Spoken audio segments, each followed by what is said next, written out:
বাজারে জিনিসপত্রের যে পরিমাণ দাম তাতে আমাদের মতো মধ্যবিত্ত পরিবারের জন্য ওই বেশি পরিমাণে বাজার করা অনেকটাই কষ্ট। বেশ অনেকদিন পরে বাড়িতে ঝিঙে আর কাঁকড়া কিনে নিয়ে আসলাম। ভালো করে কাঁকড়া ঝিঙেটা কেটে ধুয়ে পরিষ্কার করে এদিকে উনুনে কড়াই বসিয়ে শুকনো কড়াই বেশ কিছুটা জিরে ভেজে তুলে রেখে ওই কড়াই আবারও তেল দিয়ে তেলের উপরে পাঁচফোড়ন শুকনো লঙ্কা ফোড়ন দিয়ে কেটে রাখা কাঁকড়াগুলো দিয়ে লবণ হলুদ দিয়ে ভালো করে ভেজে নিয়ে কেটে রাখা ঝিঙেগুলো কাঁকড়ার উপরে দিয়ে ভালো করে কষি উপর থেকে কাঁচা লঙ্কা লবণ হলুদ ভেজে নিয়ে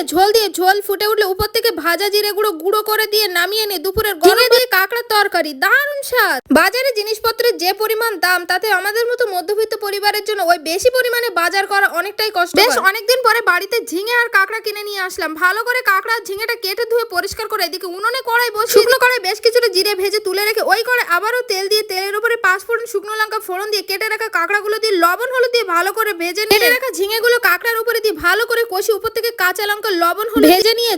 ঝোল ফুটে উঠলে উপর থেকে ভাজা জিরে গুঁড়ো করে দিয়ে নামিয়ে নিয়ে দুপুরের গরমে দিয়ে কাঁকড়ার তরকারি দারুণ স্বাদ।